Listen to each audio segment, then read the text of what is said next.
Everyone, how are you? I hope you all are fine. आज हम discuss कर रहे हैं सीबीएसई क्लास 10th में सोशल साइंस के सैम्पल पेपर को। चलिए स्टार्ट करते हैं।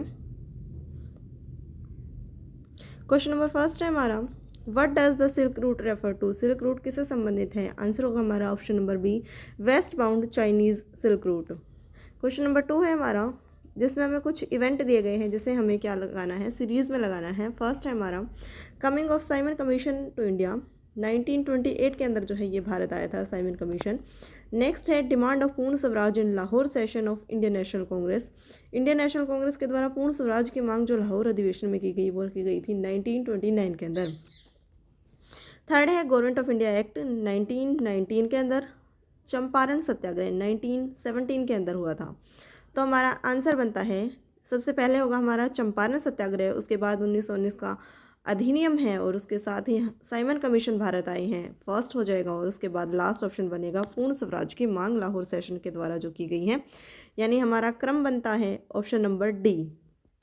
आगे बढ़ते हैं, अगला क्वेश्चन है हमारा question number 3, which of the following aspect best signifies the image of Marianne? Answer होगा रिपब्लिक फ्रांस। अगला क्वेश्चन है क्वेश्चन नंबर 4, यहाँ पर स्टेटमेंट दी गई है एजरेशन और रीजन के माध्यम से। फर्स्ट है हमारा the consolidation of East India company power after the 1760s did initially lead to the decline of textile export from India, यानी कि 1760 की जो ईस्ट इंडिया कंपनी है वहाँ पर जो टेक्सटाइल उद्योग है वहाँ पर जो है एक तरीके से डिक्लाइन देखने को मिला। रीज़न क्या दिया गया है, ब्रिटिश जो कॉटन इंडस्ट्रीज थी उन्होंने क्या अभी तक विस्तारित, सेकंड स्टेटमेंट क्या दी गई है, ब्रिटिश कॉटन इंडस्ट्रीज जो थी वो अभी तक इतना एक्सपेंड नहीं कर पाई थी जितना कि इंडियन टेक्सटाइल मिल जो है यूरोप में डिमांड थी। तो ये दोनों जो है एक तरीके से सही है और रीज़न जो है वो इसकी करेक्ट एक्सप्लेनेशन है। तो हमारा आंसर क्या हो जाएगा, ऑप्शन नंबर ए जो है वो करेक्ट आंसर हो जाएगा। अगला क्वेश्चन है question number 5, which of the following region is suitable construct railways line? तो आंसर होगा द नॉर्दर्न प्लान्स। अगला है question number 6, which state is the largest producer of manganese in India? तो answer होगा ऑप्शन नंबर सी, ओडिशा के अंदर। 7 question है हमारा जिसमें कॉलम दिए गए हैं, जिसमें हमें जो इनकरेक्ट ऑप्शन है वो सिलेक्ट करना है। तो इसके अकॉर्डिंग हमारा आंसर हो जाएगा ऑप्शन नंबर बी। अगला क्वेश्चन है हमारा question number 8, which of the following is not one of 3 organs of government power which power sharing का अगर बात करें, सेपरेशन ऑफ पावर की बात आती है तो ये किन तो पार्टों में डिवाइड है, 3 पार्टों में, लेजिस्लेटिव, एग्जीक्यूटिव और जुडिशरी।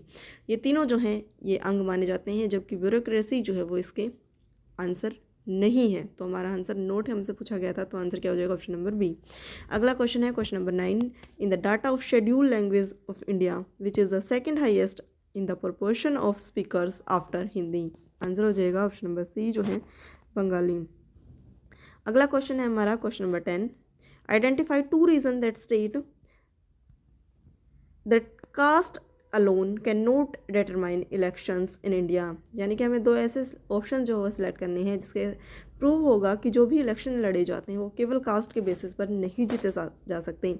फर्स्ट है ऑप्शन, नो पार्टी विंस, कोई पार्टी नहीं जीत सकती the votes of all the voters of a caste और कम्युनिटी। अगर जातिगत आधार पर किसी भी जो हमारी पार्टी है उसका निर्माण किया गया तो वो सभी जातियों के जो कम्युनिटी है, समुदाय हैं, सभी वर्गों का प्रतिनिधित्व जो है उसमें शामिल एक तरीके से नहीं हो पाएगा और सभी वर्ग जो है उसे वोट नहीं दे पाएंगे। तो ये हमारी करेक्ट एक्सप्लेनेशन हो जाती है इसकी।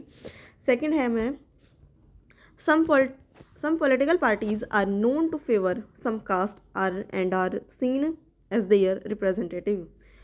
थर्ड है हमारा option, no parliamentary constituency in India in the country has a clear majority of one single caste.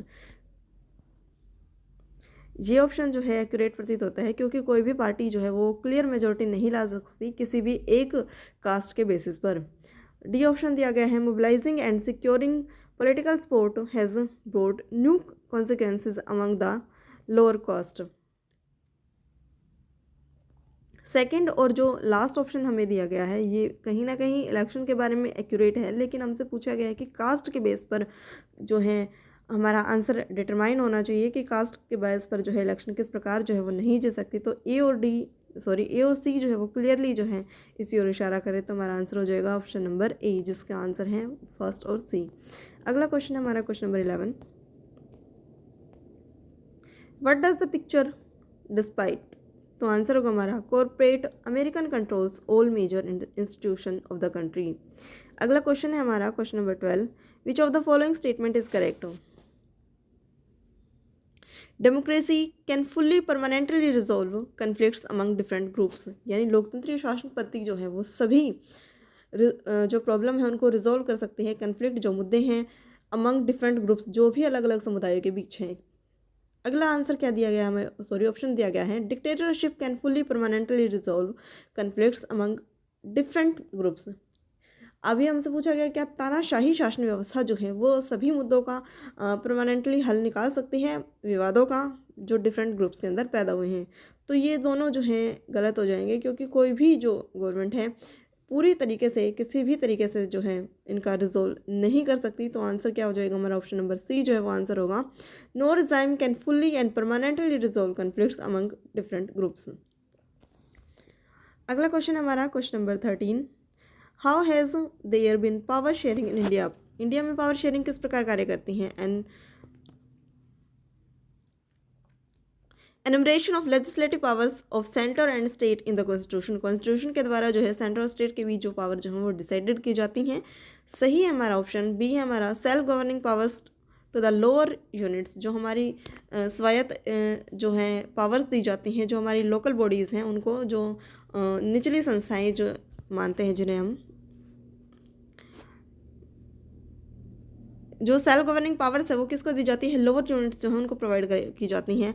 ये भी ऑप्शन जो है वो हमारा ठीक है, सी है हमारा, granting of fundamental rights of all citizens, यानी सभी नागरिकों को जो है फंडामेंटल राइट जो है वो प्रोवाइड किए जाते हैं। ये सभी हमें कहाँ पर देखने को मिलते हैं, इंडिया में देखने को मिलते हैं। पावर शेयरिंग की बात जो है करते हैं। तो हमारा आंसर क्या हो जाएगा, ऑप्शन नंबर डी जो है ऑल ऑफ द अबव हमारा आंसर हो जाएगा। अगला क्वेश्चन हमारा question number 14, pick out the correct meaning listed below the define average income. Average income से हम क्या समझते हैं, the average income is the same as per capita income. तो आंसर क्या हो जाएगा हमारा, ऑप्शन नंबर सी जो है वो करेक्ट आंसर हो जाएगा।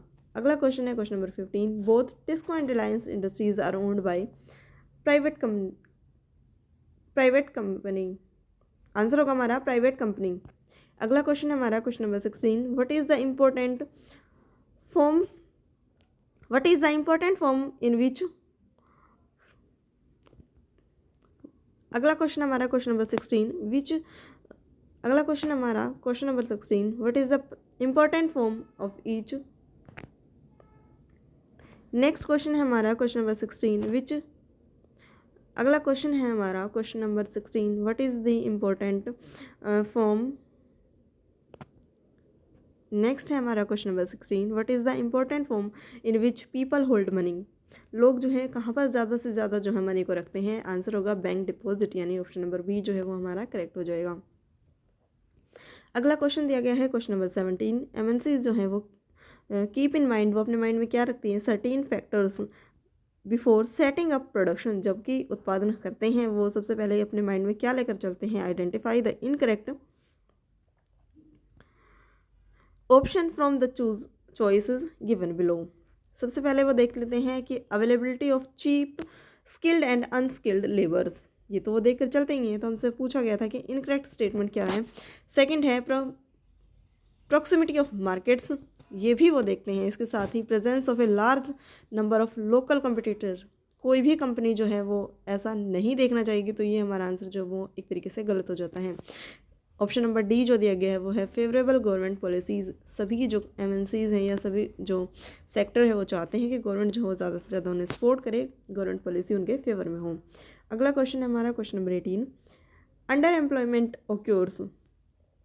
फर्स्ट है हमारा when people are not willing to work, जब लोग कार्य करने के इच्छुक नहीं हैं। सेकंड है when people are working slowly, जब लोग कार्य धीरे धीरे कर रहे हैं।